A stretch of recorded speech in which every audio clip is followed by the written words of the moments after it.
I just would like to remind you this is the third talk that we are running within the program Artists in Conversation at Kuma International. We are working, we're inviting artists from Bosnia and Herzegovina who now live in diaspora. We started the second round of conversations in February. Our first guest was Damir Avdagić, and then we were joined by Ex-Yugoslavia. And the last talk will happen at the end of the month in April. And we will talk to Arnela Mahmutovic in the United States. But tonight is Damir's time. So Damir, whenever you're ready, the floor is yours. And again, I'm really happy that you accepted our invitation. It's the first time that Damir and Kuma work together. We only met online. We never had the chance to meet in person. But as soon as this pandemic is over, or as soon as it gets better, I really hope that we will be able to welcome you, Damir, in Bosnia. Thank you. Thank you for the introduction, and thank you for having me, Claudia, as part of this talk. I'm thrilled to be a part of it. And thank you to everyone who is tuning in today. So upon thinking how to do this talk, I decided to show you, well, first give a presentation, like an overall presentation of my practice, what it is that I'm interested in, what it is that I do, how I work, and then give you or present a couple of pieces that I've made. So I'll be showing images, installation shots of projects, and then I will play segments from different pieces for you. So I'll be sharing screens a lot between the different files that I'm using. So bear with me on that. So my name is, like Claudia said, my name is Damir Avdagić. I'm currently based in Oslo, Norway, but I was born in Banja Luka in 1987, June 22nd.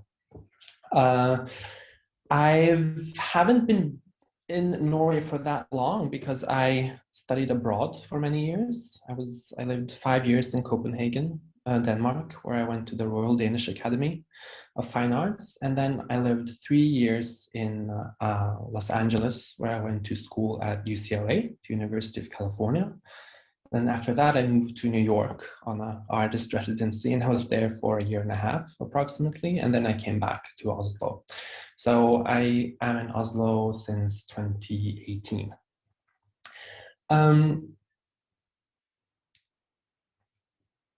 In my practice, I work with text, video, and performance. And the content or the thematics of my work is the conflict in ex-Yugoslavia. And now it's not a historical expose.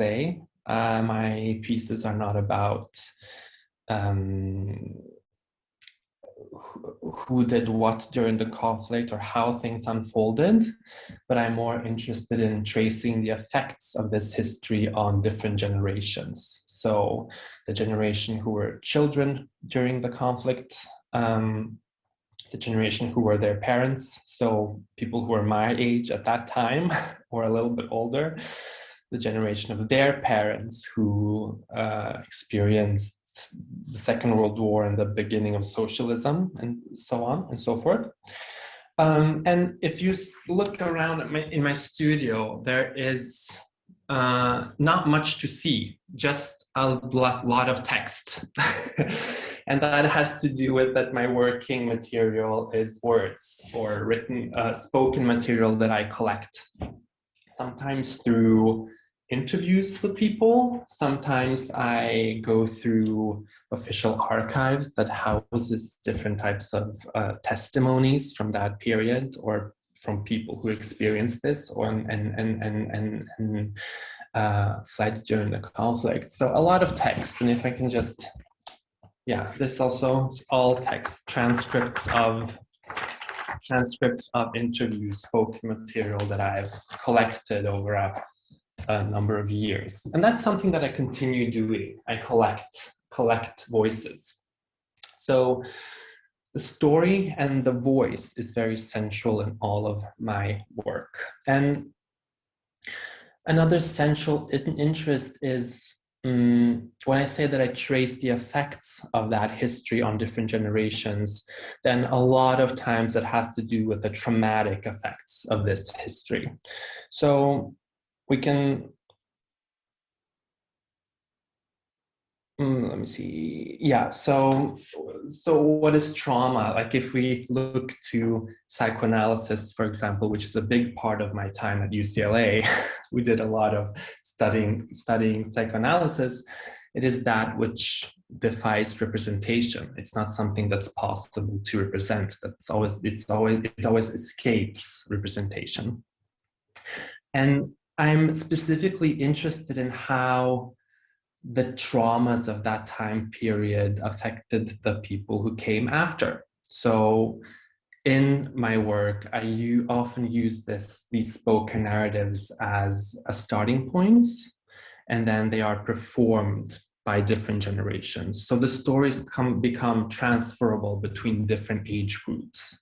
So for example, I or other members of my generation in one of my projects can perform the words of the generation that came before, which immediately puts these two age groups in dialogue and tries to get at the effects of this history over longer periods of time. So I think I'm gonna start sharing, and then we can everyone, let's see.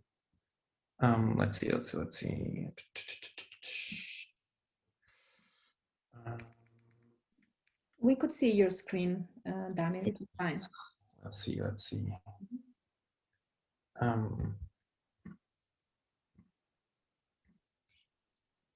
Yes, perfect. Okay, great.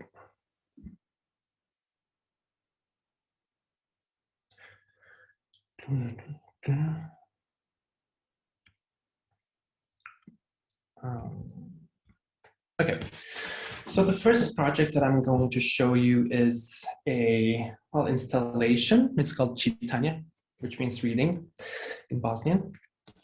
And this is an installation shot of the piece. And if you look at it, it looks luminous. It looks like it glows in the dark, right? And that is actually because this project is a photograph, a large photograph that is around maybe 2.5 meters wide, and has the same format as a widescreen, like a 16:9 format. So it's an image of two pairs of hands holding a letter. On the letter is my name, Damir Avdagić. And then the light, the luminous quality that you see is a video consisting of white light and a subtitle that's projected onto the image. So a projector is casting this light onto the image. There's also a sound element to this piece, which is a voice, the voice of the addressee of the letter, me, who's reading the letter. So the subtitles are in English, and the voice is reading the letter in Bosnian. And the letter is sent from my father. So it's a staged letter. I asked him to send me a letter about how he got out of Bosnia during the conflict. And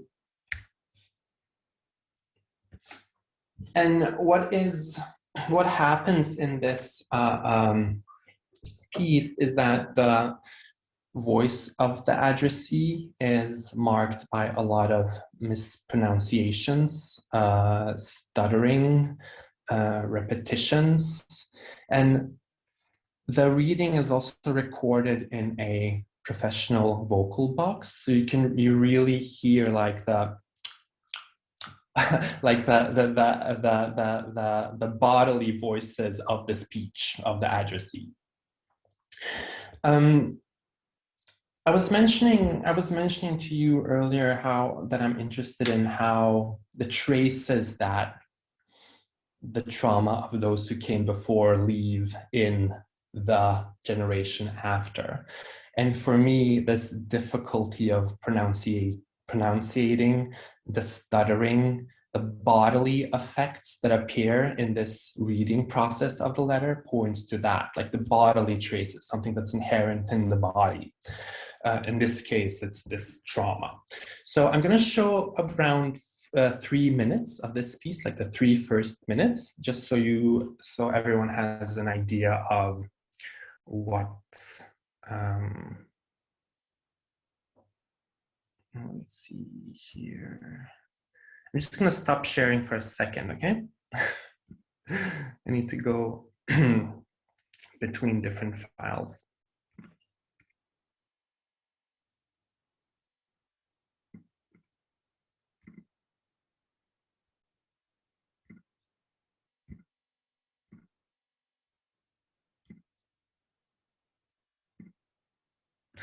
Okay, can everyone see the video file? Yes, we can see that.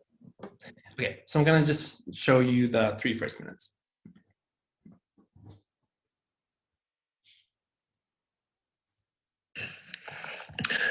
Zdravo, Damire. Zdravo, Damire. Ja sam radio u policiji dok se policija u Banja Luci nije odvojila od centralne vlasti BiH i uspostavili svoju srpsku policiju.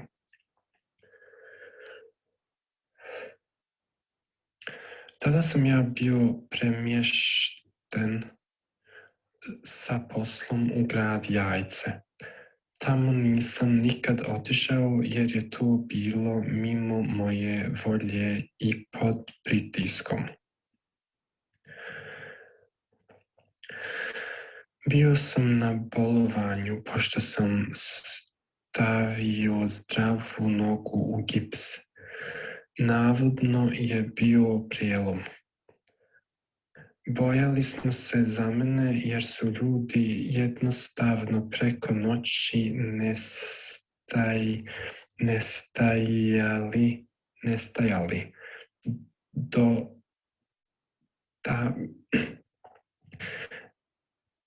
Bojali smo se za mene jer se ljudi jednostavno preko noći nestajali, da bi sljedeći dan bili nađeni i isprebijani. Naša bezbjednost je bila ugrožena. Nismo imali zaštitu ni od koga, a svi su se okonili na nas. Jedan dan nam je na vrata došao komšija koji je živio ispod nas, rekoši meni da će mene ubiti jer mu ja kradem drva.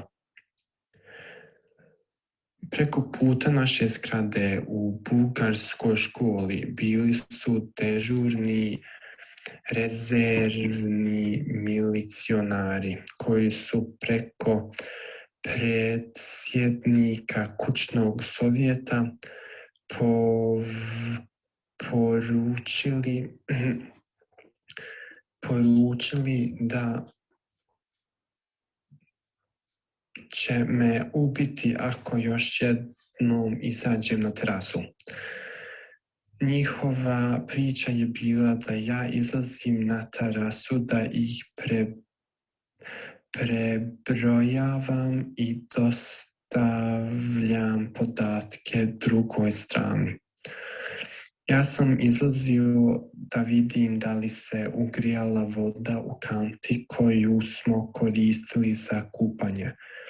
Pošto nije bilo struje da se sagrije, pa smo je grijali u suncu. So I think I'm going to stop there. So in this piece, like even though it is my father's story and my father's experience, it is through my voice that the viewer receives this history, and that is always something that I play with a lot. This like putting stories, like filtering stories through other bodies. So the viewer receives them from a younger generation, for example, because then my body or my voice becomes some sort of transmitter of this history. And that's also something that I'm very interested in, because a lot of my questions have to do, well, what is the responsibility of the generation that came after? So I'm going to continue. And this piece that I'm going to show now is the first two pieces that I'm showing you are very much related to each other. And then the third and fourth piece are also pieces that are related to each other. But this work is called Prevođenje, translation, from 2014-2015. I did some minor changes to it in 2015. And it is a video with sound. It's a 16-minute long piece. So the installation shot, I'm very aware of how I install my things. So even though the last piece with the letter has been shown as a video file in cinematic settings or digital settings, I prefer to have this physical installation of it.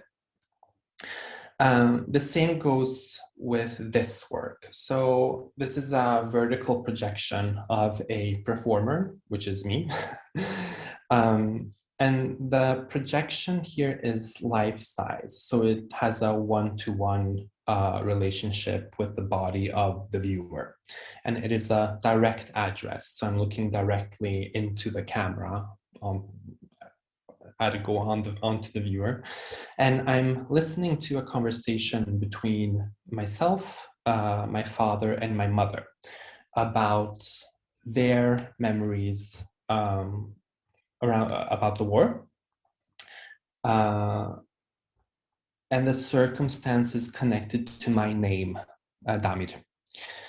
And during this translation, so the title of the piece is translation. And what I'm doing, I'm listening to this conversation and I'm simultaneously translating it into English. I've made this piece in two different versions, one where I translate into English and another one where I translate into Norwegian. And when I'm showing the piece here, I usually, in Norway, I usually show both of them. And what happens during this translation process is, again, the involuntary reactions of the body. I make facial expressions that I'm not aware of. I try to illustrate or wave or get my point across with my hands and my arms. I stutter, I repeat myself. I try to keep up with the ongoing narrative, the ongoing conversation, and so forth. So again, you have these spaces in the video where this process fails in the same way that you had with the pronunciation in the last piece. And through this, I also try to bring up this idea of an embodiment of trauma, because you can clearly see these bodily effects that take place as I'm recounting this story or listening to this story and translating it into English. And it also addresses this idea of remembering and forgetting across generations as these stories are passed on. So I'm going to show you a couple of minutes, like almost 3 minutes from this piece.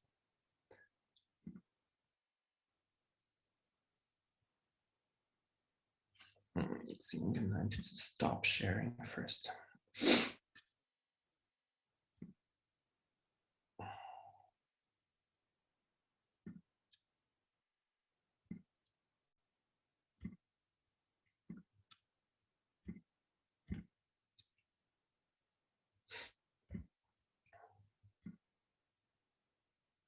Okay, so these what we will be seeing here are segments throughout the whole film that's put together into a 3-minute excerpt.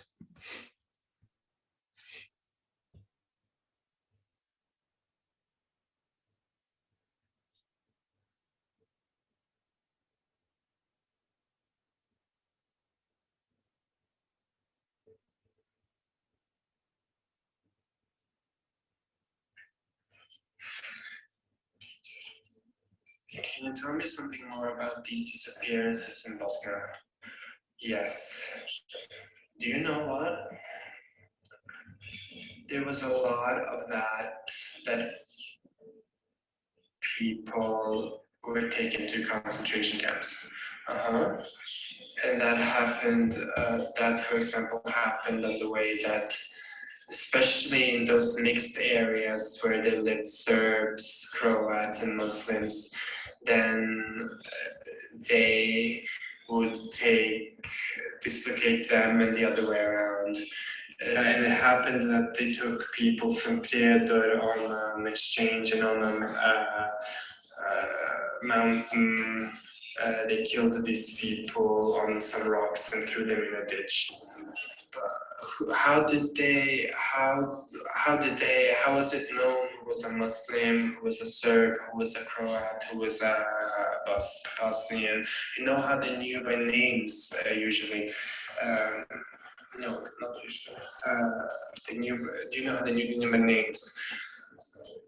Was Damir, does Damir, does that exist on all three sides? If Damir exists as Damirs are also in Croatian, Damirs exist also as Croatian names.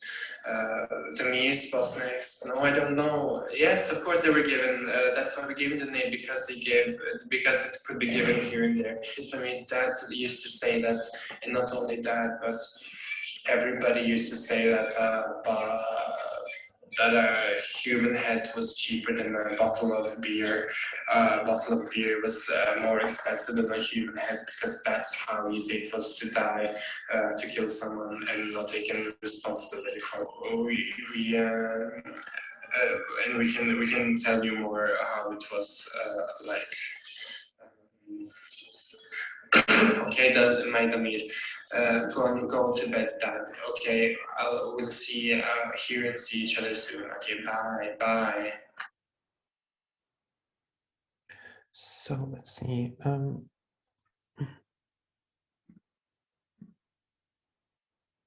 You can see my PDF again, the still image. Yeah. Yes. Okay, good. So in this piece, there is the narrative that's being told functions on two different layers, so to speak. That it's the literal content of the story that I'm telling, that I'm listening to and retelling to an audience. But then there's also these bodily effects that happen that give it a different meaning or a different type of layer. And for me, these places where you can feel the struggle of this translation process, and where you can see the failures of this process, those speak very much to my interest in this traumatic aspect of history, like the aspects of history that can't be described, where words fail. And as well, of course, this idea of the embodiment of these traumas. So that's also why I shot the whole figure that you see, like the chest, the legs, how I gesticulate, and also the reason why I chose to do everything else so visually minimal, like the black, the white, and the gray, and there's nothing in the background and so on. The part where I asked my father, well, how did you know who was a Muslim, who was a Serb, who was a Croat? And he said, well, based on people's names. And I continue asking this, well, what about Damir? Was that given on all three sides? And then he's not sure. He says, yeah, Yeah, I think so. It was mostly Croatian. I'm not sure if there were many Bosnians who had that name. And then my mother interjects and say, uh, it was given. Of course, it was given on all three sides. That's why we gave him the name, because it could be used everywhere. And that part is really interesting to me, because it also implies that language itself was marked by the political and social and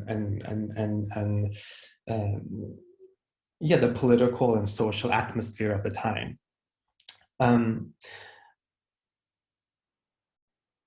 Yeah, so I'm going to continue to the next piece.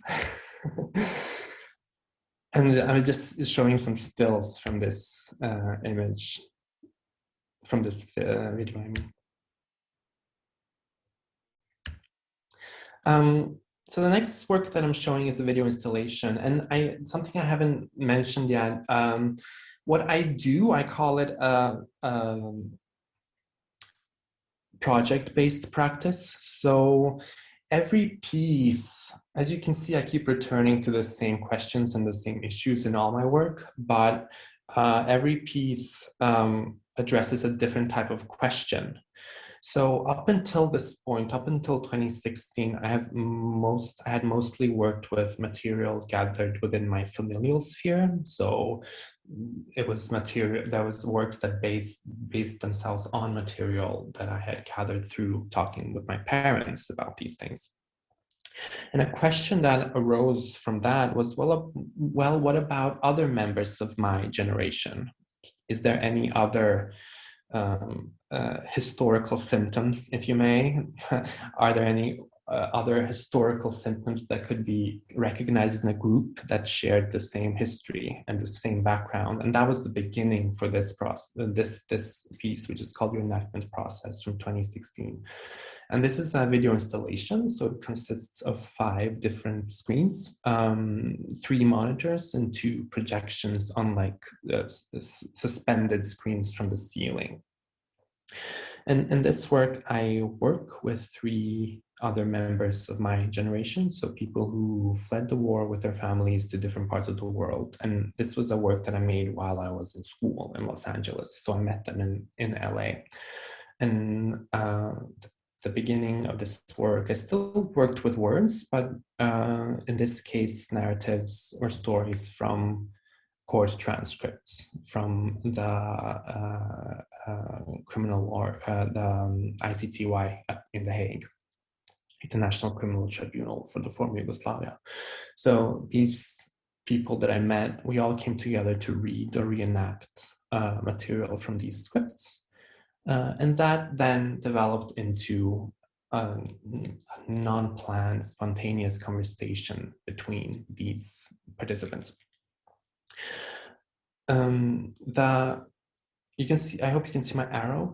So the court transcript readings are presented on the monitors, and those are just presented as texts, really. So you can just see us reading and you can follow the text. But then on the other side, the conversation that took place after these readings is shown on 2 suspended screens with seating for an audience.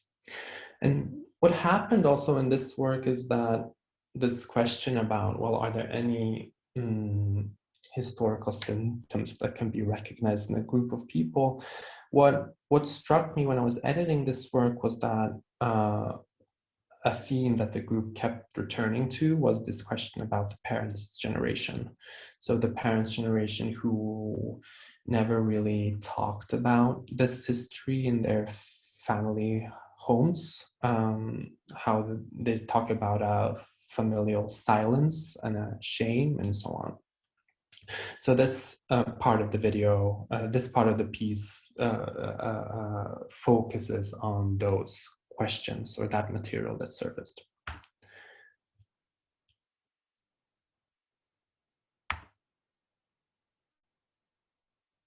Yeah, and the seating for this piece is also arranged in like a half circle. So you can't really see this in the image, but the screens are slightly turned towards each other, and together with the chairs, it forms kind of a semi-circle semicircle. So it kind of mimics this dialogical situation that this dialogical like group discussion situation that happens in the video.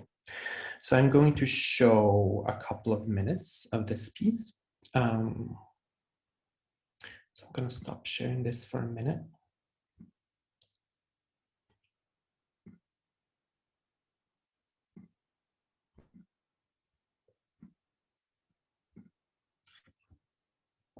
Let me see, just a second.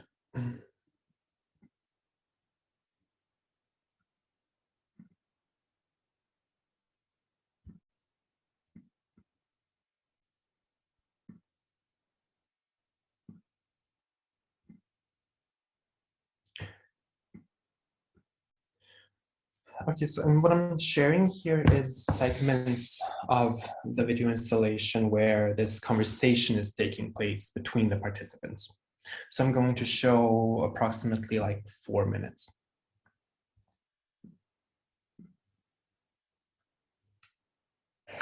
Friends that I have live in Australia from Shamac, where I'm from in Bosnia, moved there 96, 97. They were also they went throughout the war. They're Muslims, their family. Until this day, they're in their 30s now. Until this day, when they visit Bosnia, their dad actually says to them, like they have a curfew, like they have to be home before 12.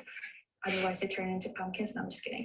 They're like, no, he's like 12 o'clock and they're like, Dad, we're like 30. Why would we even listen? Like we have our own lives in Australia when we come here. He's like, no, it's dangerous out there. Like he has these thoughts about, yeah, but yeah, like what he went, it's like a traumatic stress. Yes, he was in one of those low, and you know, like he doesn't allow his kids to be out later than 12 because he's afraid that somebody will recognize them, you know, see them like, oh, that's, you know, son and daughter, like let's do something bad to them. Like he's not, his mindset is still there. Because that happens, stuff like that. So I understand. So I understand your parents from that perspective. Hearing, this is kind of personal, but hearing that stuff growing up all the time, all that like extra caution, like extra caution. To me, that really affects me, my personal life when I'm by myself. Even like I've become extra cautious myself subconsciously because my mom and dad have always been like, you know, чувай, and all that. So I feel like I'm a very I have a lot of anxiety, you know, like a terrible amount, you know. So I can panic and I get overwhelmed by a lot of stuff. So it's like the smallest stuff sometimes overwhelm me, but it's like growing up in a household like that. I'm sure you guys experienced something like that. It kind of wires your brain to be a little more, you know, cautious about stuff and very cautious to a fault. If you would like tell your parents about being part of this project, what would you think they would react? How would you think they would react? My parents weren't too happy about it. I told them. Oh, really? My dad gave me this very low form. Okay, that's cool. That's fine. My mom was like,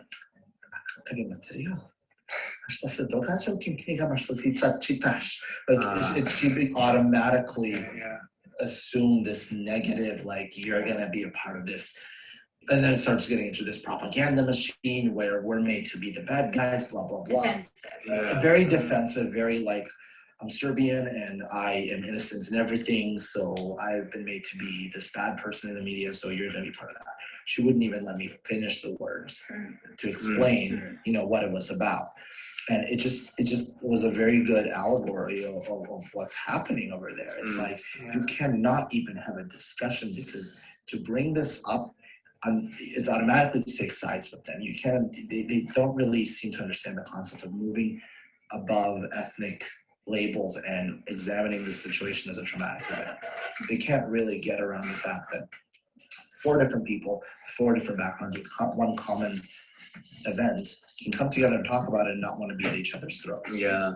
And I want to say it's a generational thing, but because when I told my cousin, who is a little bit older than you, she's like in her early 20s, she was like, you absolutely have to be a part of this because somebody has to tell our story from our perspective. And we're tired of hearing whose fault it was or who did what. You want to hear how people feel about it. You want to hear the impact on human beings, not the ethnic group. So it was like, I ended up getting a very positive reaction from the younger folk. The older, my parents' generation was very like, whoa, what are you gonna do? But then the generation before, which were like the ones that lived through the communism and stuff, they're like, "Pričati o tome, treba se o tome razgovarati." So I ended up getting the best response from the people that didn't live through it and the people that lived around before it. But the people that were my age when this was happening were very, very defensive about it. So it was very discouraging. Let's see here.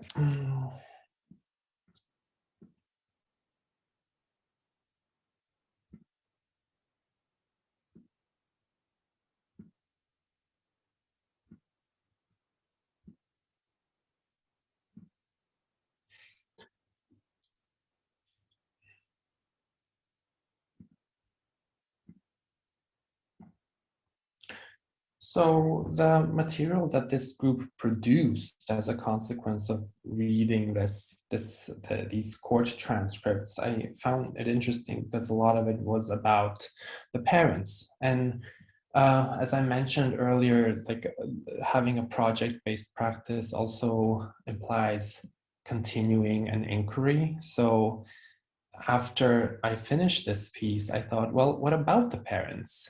And that was the starting point for my work from 2018, which is called Reprise Response, which is a video, which is 23 minutes long. And in this piece, again, you see that the participants have some scripts in their hands, so they're performing something. And that script is a transcript of the last video, of the conversation from the last video, where my generation, the younger participants, talk about the parent generation.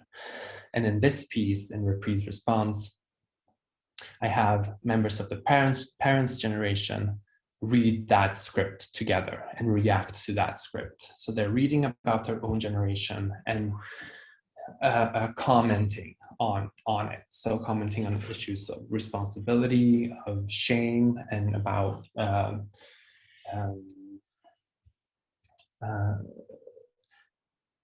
what remains of the socialist project after the conflict. And this piece is usually, when I have the opportunity, I like to show it with the earlier piece where the young generation is speaking, because then I develop this, then this history that is being discussed is stretched between two generations within the installation. And I have an example of that here. So this is these are documentation shots from a show that I did in Norway in 2018. So on the one side of the room, you have the older generation, the piece with the older generation, and on the opposite side, you have the piece with the younger generation. And in this case, I reworked this piece into a single channel work. So they're talking to each other across the room in a way. I've set aside a little bit more time for this last piece. So I'm going to show about 11 minutes of it. And then maybe we can take questions, actually. Okay, so I need to stop share first.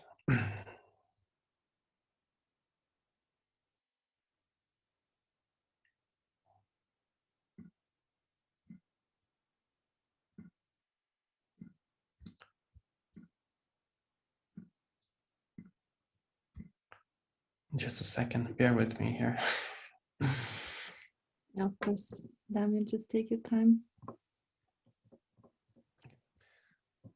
So,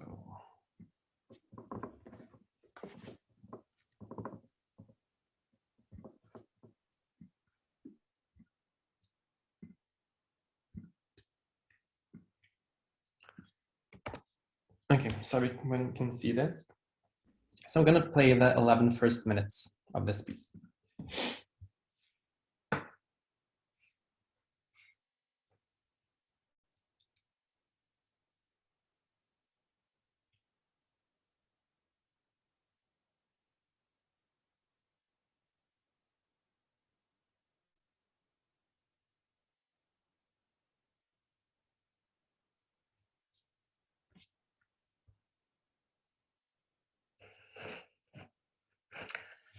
Ja sam Tanya Trpković, rođena u Beogradu 1962.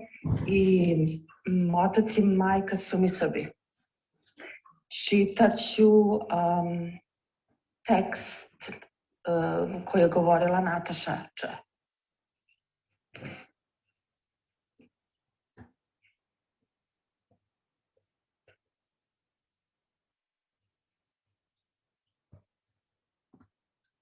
Ja sam Ivo Škorić, rođen sam 1964. u Arweileru u Njemačkoj. A roditelji su mi, majka je Volksdeutscher, znači Njemica iz Subotice, a otac je Hrvat iz Zagreba. I čitat ću Marija S.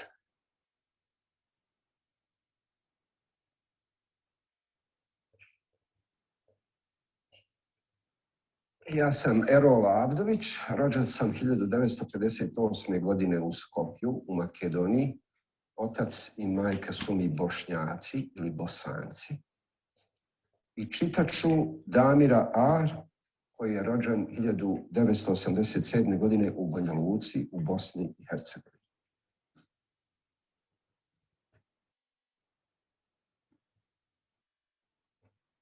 Ja sam Zoran Svorcan, rođen 1960. u Osijeku, a otac Srbin, mati Židovka ili Jevrejka. A čitat ću gospodina Miljana R, koji je rođen 88. u Sarajevu.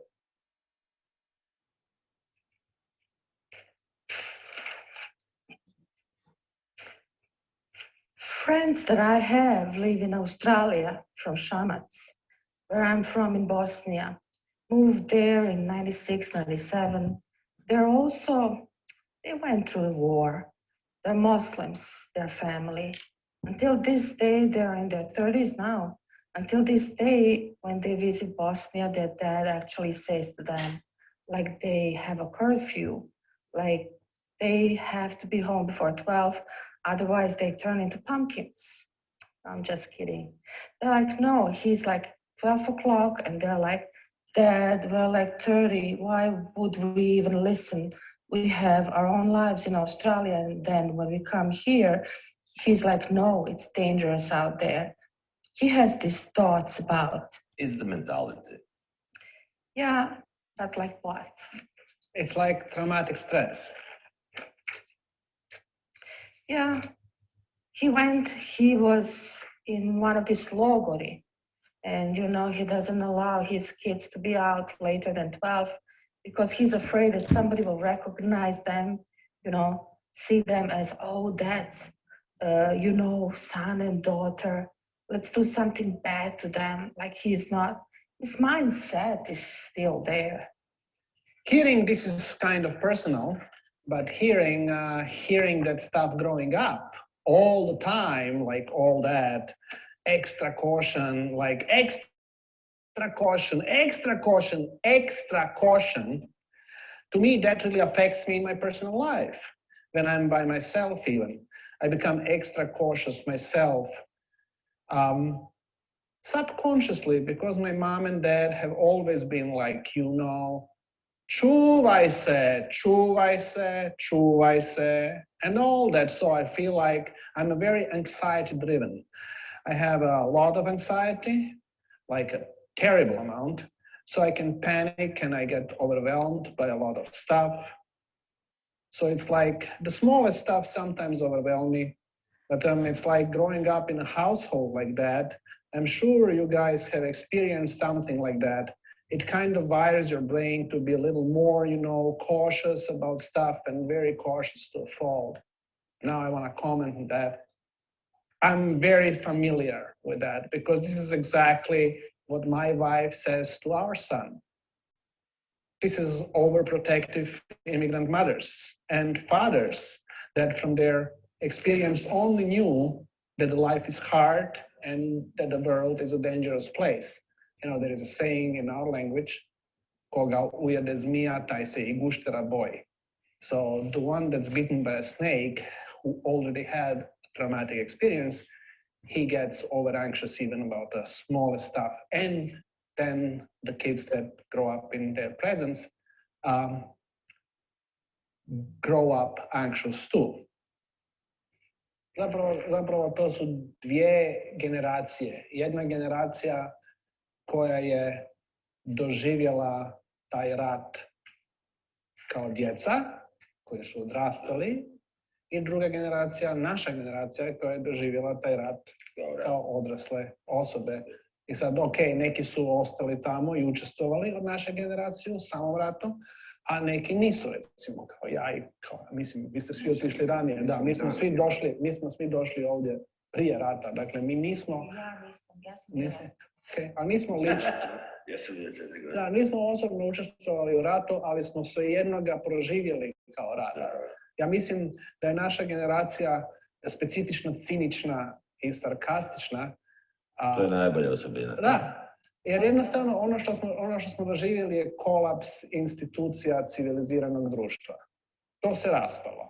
Ne? Planeta nije propala, ali država se raspala, sistem, sustav, organizacija zakona, policija, vojska, to je sve otišlo k vragu i počelo se međusobno tući. Ne? Kao recimo da se ovdje dođe do sukoba. Da Trump dođe da bude predsjednik.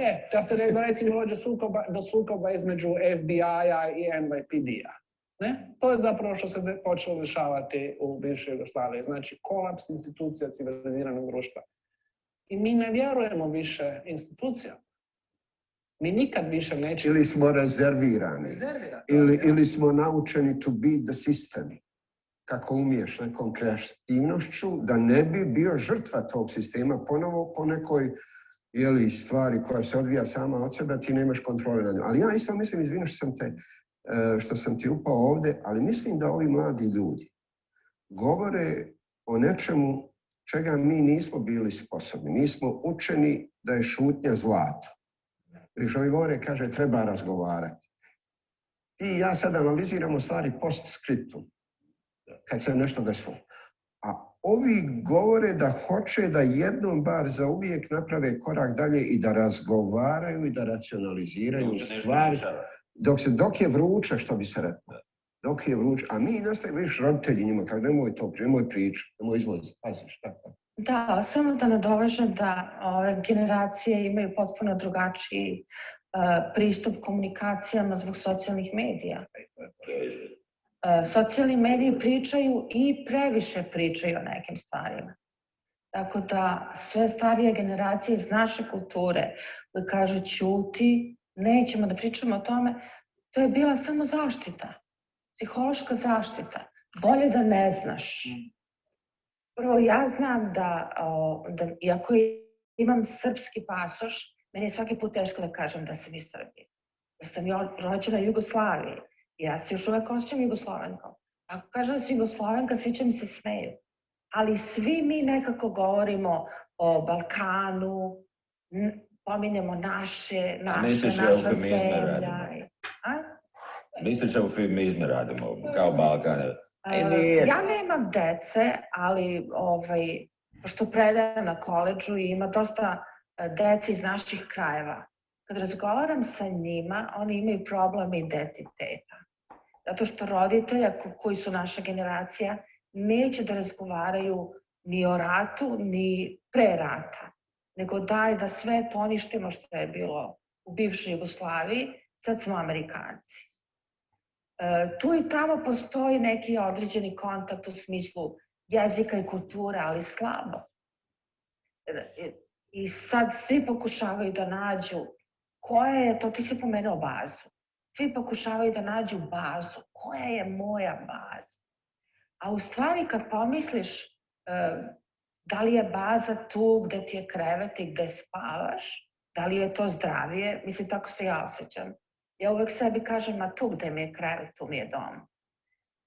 Jer inače toliko sam putovala i stalno ne možeš da vučeš svoj identitet svuda sa sobom, kao neki veliki teret, nego jednostavno tu ti je dom, a imaš određeno kulturno poreklo. Ja, ubi bene, ubi patrija, to je odavno poznat. Ali, pazi, stile. Da to, ne, ima i gore. Slušaj, kad ima i gore, kako Mostarac kaže dobar dan na njemačkom. Guten Tag. A ne, ovo sam htio reći, ima jedan tu vic kratki koji je onako, kaže, Srbin došao u Ameriku i sad na granici, evo gledam u vizu, kaže Srbija, piše pasoš, jeli Srbija, a ovaj, kaže onaj imigracioni oficir, kaže Sirija, o ne Sirija, ne. Srbija, znate ono Novak Đoković, ovo. Srbija, o, Ratko Mladić, kaže, no, Sirija. Znači, identitet ga nosiš ga kao usud, ili ga nosiš ove sad Amerikanci, ali zato plaćaju da bi otkrili svoju genezu, ovaj Ancestry Tree.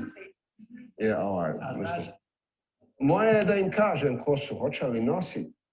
Jer čim oni okrenu leđa meni i moje supruzi, njihovoj majci, oni počnu između sebe engleski pričati, a ja govorim s njima bosanski, odnosno, pošto mi svi govorimo.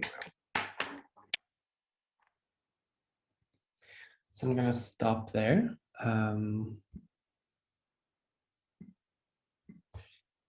And like I mentioned, I mean, I think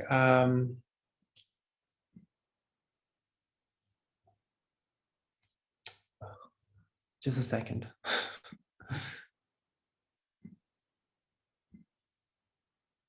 There. So the way that I differentiate between the different voices that are present in this video. So in the last piece, the reading of the transcripts and the conversation that took place are they're very separated in the installation, whereas here I'm working more to like weave them together. And I'm doing that in different types of ways. I mean, I'm using most of the conversation that was generated by this group. That's the main content of the piece. And then they have the yellow subtitles, and when they read, they have the blue subtitles. So it keeps switching back and forth between those two. And when I'm not in a position to show these works together, that's what brings me to this last smaller work that I'm gonna show you. So these are silk screen prints from an exhibition that I did. And these are silk screen prints of the manuscript that they are reading in the video. So instead of seeing the last piece, you can, before you go in to see the film, you can read some of the material that they were engaging with. So it's just silk screens of the manuscripts, and then I've also included like some handwritten notes that the participants scribbled in them while we were working. I think I'm gonna stop there, and maybe we can do questions. I might have skipped over something, so please just ask whatever. Thank you so much, Damir. Can I be cheeky and ask the first question, because I need to leave in about 5 minutes? Sorry, is that okay? Of course, it's okay. Thank you. Well, that was fascinating and really interesting. Briefly, I work a lot with Holocaust survivors and second and third, even fourth gen now. So has your work specifically been in Norway, or do you go back to Bosnia and record, particularly people that were maybe alive during the Second World War? Right. Yeah, because you're talking about silence and then transmitting and all this process. Fascinating, yeah. Yeah, so that's actually something that I'm working with in this upcoming, I'm shooting a new project in May. So I've started to look further back. And, you know, I usually have worked with people who have left. So specifically focusing on this experience of being moved or settling somewhere else and all the different implications that brings with it. But I've started looking at, in this upcoming work, which you can see on my wall here, this is part of the manuscript. I'm trying to put it together still. But then I'm working with material that starts in 1942 and it goes as a chronological, like I have used like fragments that are chronologically moving towards 1995, because there's so many intersections between the Second World War and the conflict in the 90s. So that's something that's being like unfolded slowly through this material that my new participants will be engaging with. Yeah. Thank you. Sorry, I'll stay a couple more minutes, then I will just discreetly go. But I'd like to maybe chat more. It's fascinating. Thank you. Yes, I would love that.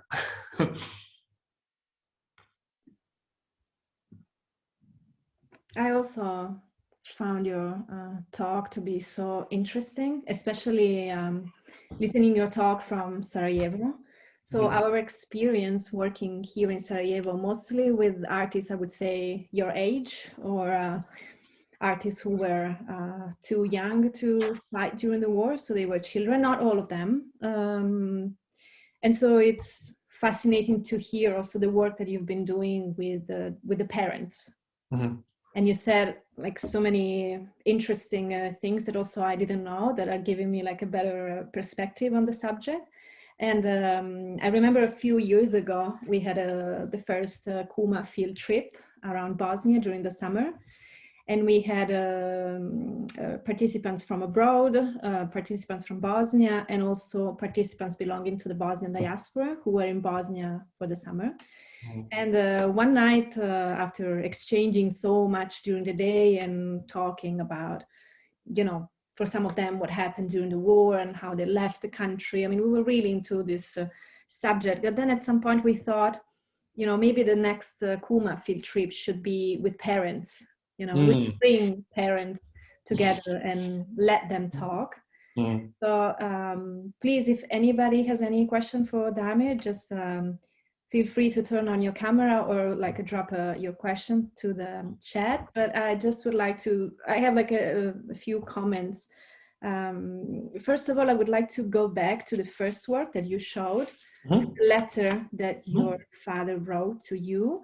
So I'm curious, and I'm sorry if this is, I don't know if this is too personal, but I would like to know a bit more, how did you approach your father?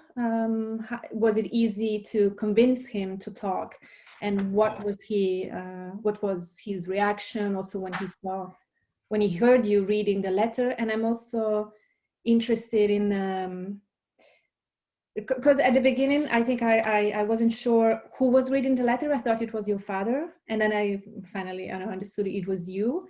And you talk a lot, this is very interesting also for me and for what we're doing at Kuma, about trauma and the fact that how trauma is affecting the body. And I would say probably like here in Bosnia, we don't know enough about that process. So it is something that it's for sure is going on, but people don't really recognize that something has happened because the body is carrying the trauma. And you were saying that you were studying like a lot of psychoanalysis at university. So one part of the question is about how you approach your father, and was he happy to share the story? And then, you know, the way you decided to read that letter. Well, I mean, I don't know if that was like a conscious decision, or maybe it was like too hard for you to, it was hard for you, not too hard, but it was hard for you to read your father's work. I mean, it's there are like different layers to that work. It's really fascinating. So that's the first part of my question. Thank you.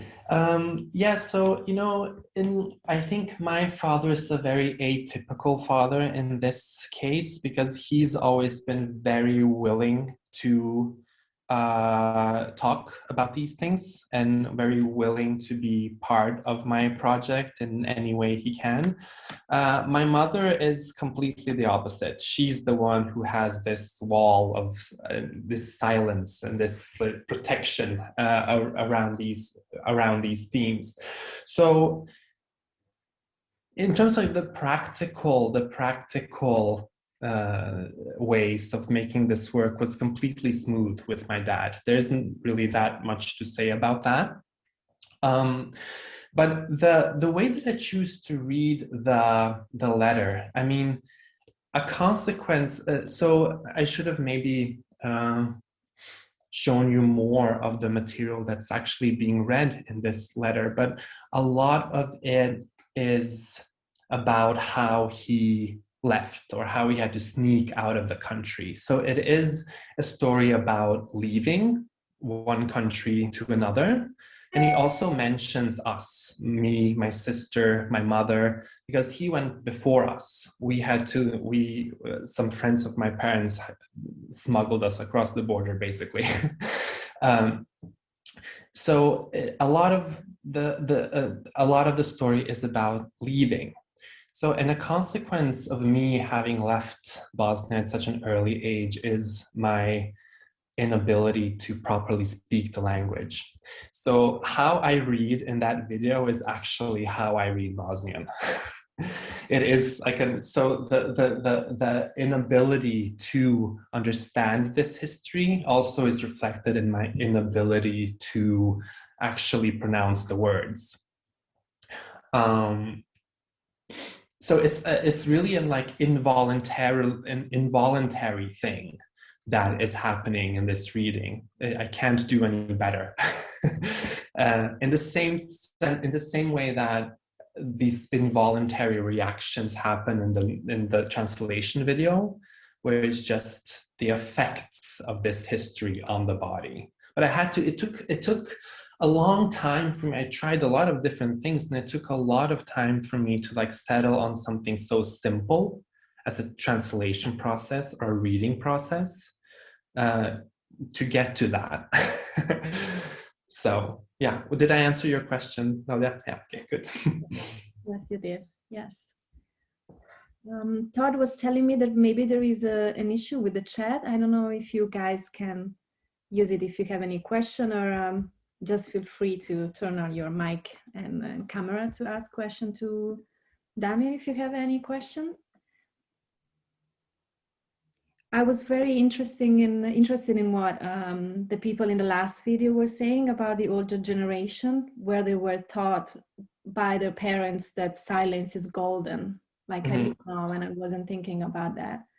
And also, as you're mentioning now, your struggle with the language, I was just noticing how the first group of people, those younger people talking together, they are speaking in English, while the last group of like older people, they're actually using the, let me call it local language, because I don't say Bosnian or Serbian, the local language. And I think this is something that people are still struggling, you know. There is also this gap. I mean, there is a lot of conflict among generations on different levels, and the language seems to be one of the biggest. Yeah, so this is also something that's unfolded further on in the last piece that I showed you, the last video piece, I mean. This question about the silence of our parents' generation. Ivo, the funny character in the piece with the hair, he also says at some point that, well, we were also taught to not question authority while growing up under socialism. And he also ties that, and then he continues, well, when things were happening in Croatia, did anyone in Bosnia say anything? And then he says, no, they didn't. When things were happening, and then he says how Alija Izetbegović were saying there will be no war, sleep peacefully 2 weeks before it erupted, and so on and so forth. So there was also this, he also ties the eruption of the war and the maybe he ties the eruption of the war also to the culture of silence that they were taught during socialism. And those are also some of the things that I'm looking at in this last piece, because then I'm including much more material across a larger time span.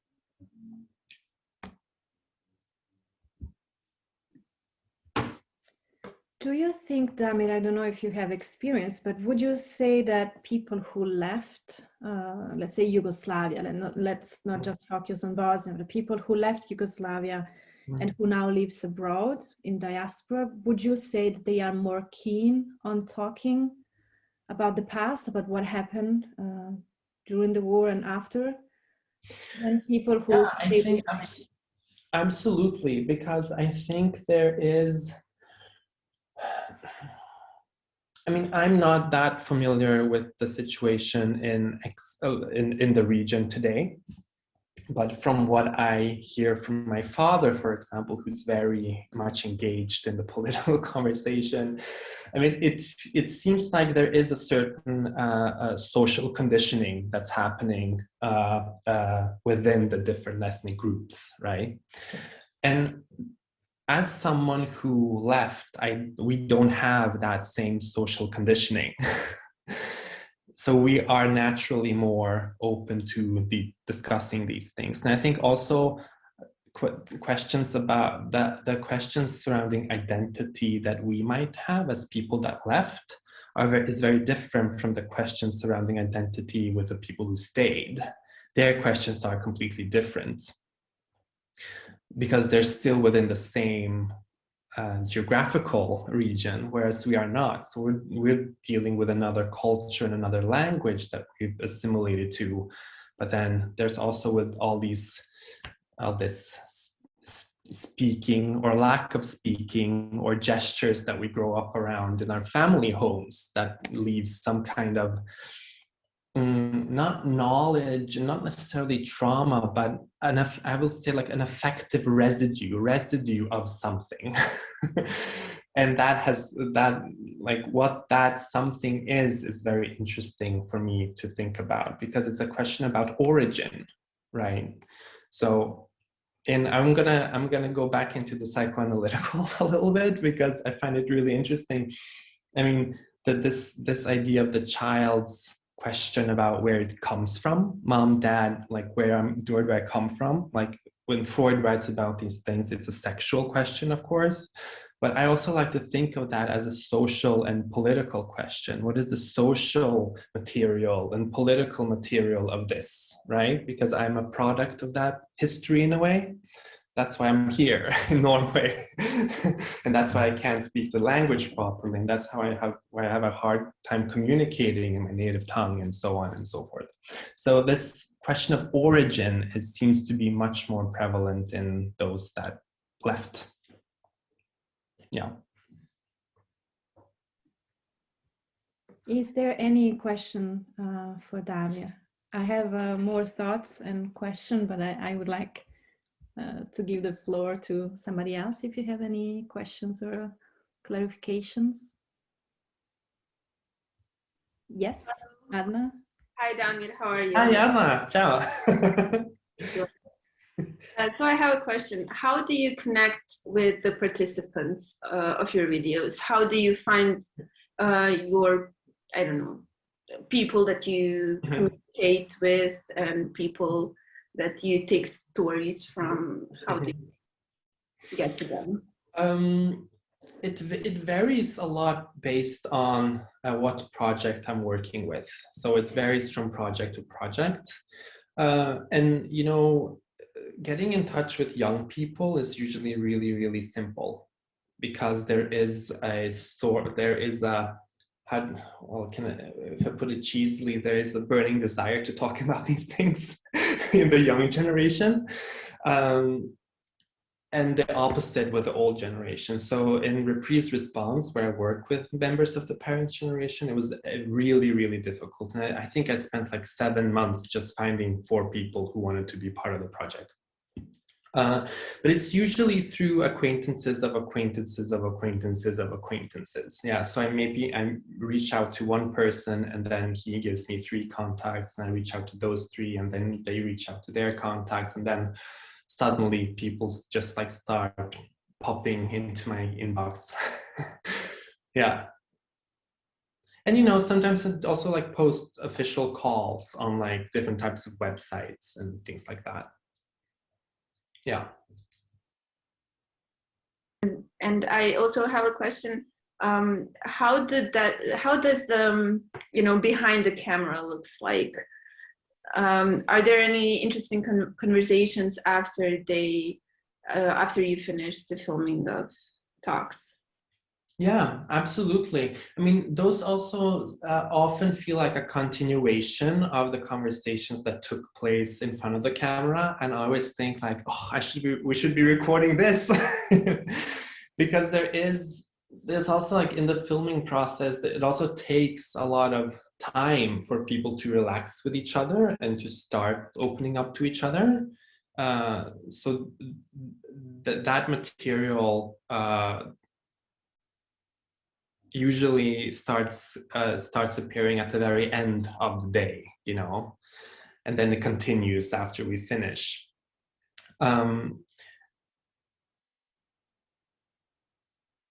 Yeah, so it's sort of what I feel like what I do is create a space or an opportunity for something to happen based on the material that I collect, and in the meeting between the background of my participants and the material that they are engaging with, something opens, and then we take it from there.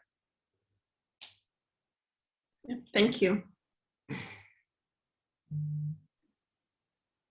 There is a question from Nerma. Hello everyone, greetings from London. Hi Nerma, I'm happy you're joining us again today. Thanks for your presentation. I found it very touching. I wanted to ask you to talk a little bit more about the humor in your work, especially in the last piece, and how it can help communication and even overcoming trauma. Mm-hmm. Yeah, so I mean, it's very, I chose that material very consciously. I included that material very consciously because, you know, in my initial search for these people, I went to so many different places, like, and I forgot to mention that this work was shot in New York. This was during an artist residency that I was doing at the International Studio and Curatorial Program. So I was walking around in Manhattan and in this like Croatian churches and like Islamic centers in Queens, and you know, trying to find people for this. And I was met with sometimes a lot of, I wouldn't say aggression, but passive aggression, I would say. So including the humor, you know, I was very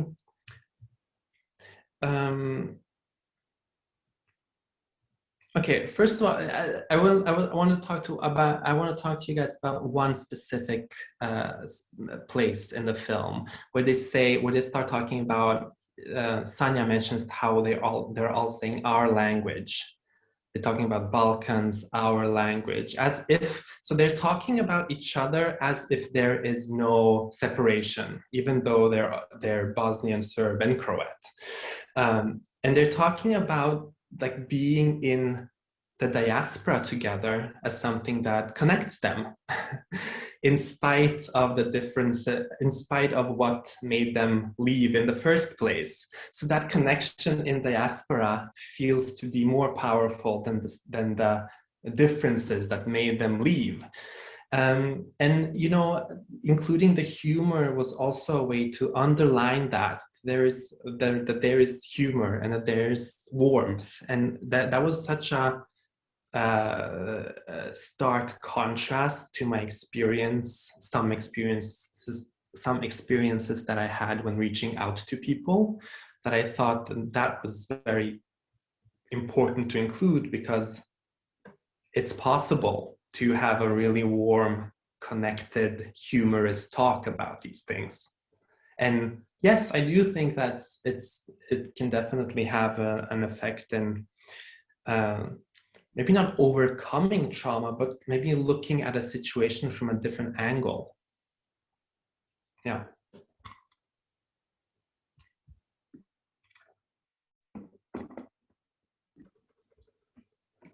Is there any other question for Damir? I don't really have a question. I just wanted to say kudos to you for doing this. Seriously, svaka čast, because people don't want to talk about these things. And I think just everything that happened behind the scenes, like organizing everyone and then, you know, getting the actual content and making it seem, you know, making sure that it's authentic, you know, putting it out there is extremely difficult. I think just being someone who is part of the diaspora too, it can be, you know, challenging to kind of, how do you even go about facilitating these conversations, right? And then also learning from each other. And then I think what you said earlier about like in this question about just the humor and everything. I think that's something people use all the time just as a coping mechanism for everything that they've gone through. It's just kind of another way to talk about it and, you know, have it not be something that's super dark all the time. So yeah, I just wanted to say that great job. I really enjoyed the last 2 videos. I thought everything was 100% can relate to all of that. So. Thank you, Emina, for your comment. I think it's the first time you're joining us. I'm really happy to have you here tonight. There is a question from Jordan. Can you talk a little more about how psychoanalytic theory influences your pieces? Yeah, absolutely. So in the program that I was in at UCLA was called Interdisciplinary Studio. And that didn't mean I make video and I paint, but it was more about that we use material processes from other academic disciplines in our work. So, you know, psychoanalysis, well, the theory is one thing, but another thing is the way that I approach in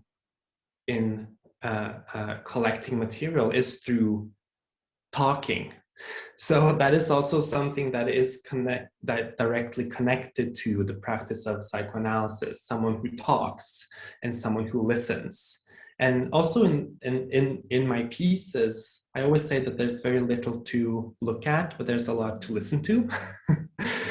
So there's these like sparse spaces, it's just white or black with a couple of lamps. There's like not much to look at, but there's a lot to listen to. And that's something that's also that I've been influenced by through psychoanalytical theory.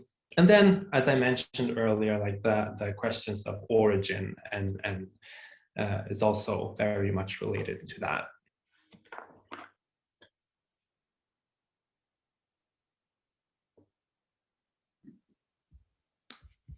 Any other question for Damir?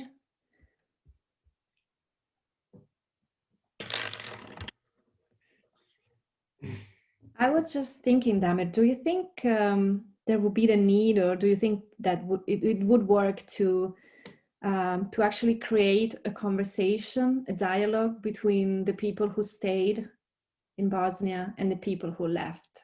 Because my experience here in Sarajevo, also based on what friends from diaspora are telling me, is that sometimes when they come back, they are not really welcomed here. It's not that they are not welcome, but it's like sometimes it's hard to talk to people here because they are those who left. So let's say people in Sarajevo, they just take for granted that because you live in Norway or in the US or in Canada, your life is automatically easier than, you know, their life. And so there is never really like a dialogue. There is no space to talk. Would you think, or maybe you have other experience, like, do you know if there is a dialogue going on? Would you be interested in creating something like this?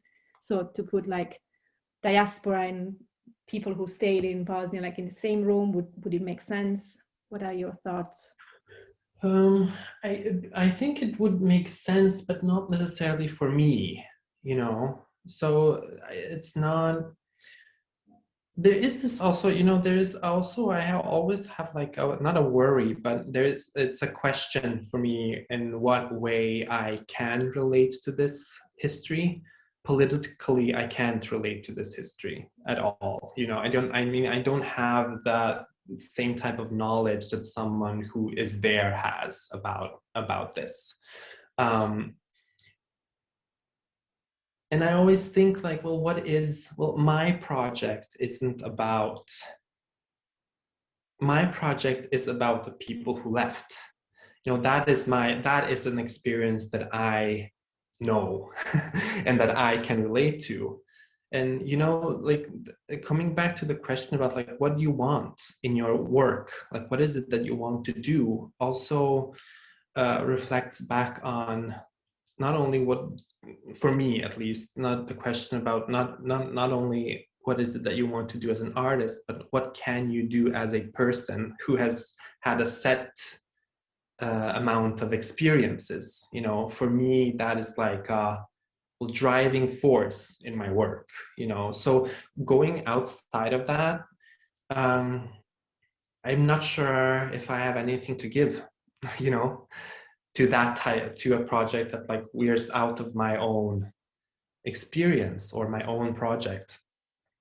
At least I've never tried to do that. I guess I'm asking because what we are trying to do here at Kuma is to actually, you know, we work both with people here and both with, you know, Bosnians who are abroad. Mm-hmm. Also, actually, I wanted to ask you something regarding this, because for Kuma also the plan was always to focus on Bosnia and former Yugoslavia, because we are here in Sarajevo. That was also part of my research when I first moved to Sarajevo. But the goal would be very soon, hopefully, to expand to other countries that have like a similar past, let's say. So my question would be for you, are you only focusing like on people from former Yugoslavia who left, or do you have experience in working with diaspora from Syria, let's say, or I mean other diaspora? I don't have that experience, but I have a lot of colleagues who do. So because it's a very similar set of questions, right? Working with the after effects of a history in the diaspora, like there are so many parallel stories. And, you know, there's someone who mentioned the Holocaust and the silence across generations. I mean, that's something that has also come up a lot of times in my own research. So I think the effects of historical violence can be very similar. There's a lot of like material that that leans on each other, you know. But I haven't worked with other types of places and spaces yet, at least. So I don't want to take up all the time and spaces. Please, if anybody else would like to ask something to Damir, I feel like I could keep you here like for the next couple of hours and asking you so many questions. Your work is really fascinating. Thank you so much. Thank you. For different reasons. And what I can say from my perspective and like Kuma's perspective, what we are trying to do in Bosnia, I would say that, you know, you're working with people who left and that is your experience. What I'm learning personally, living in Sarajevo, like having the privilege of living in Bosnia, is that people who stayed and people who left, they share trauma, you know.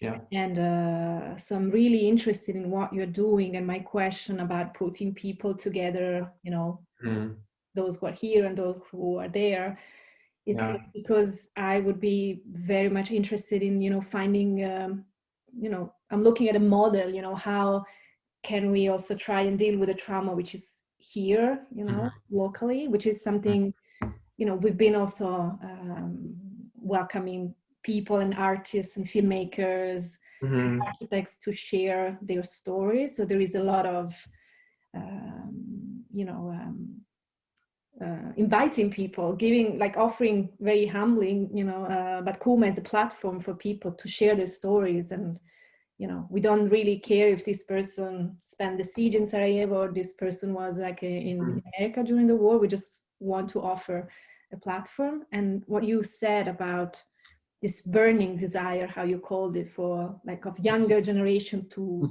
talk, you know, to share stories.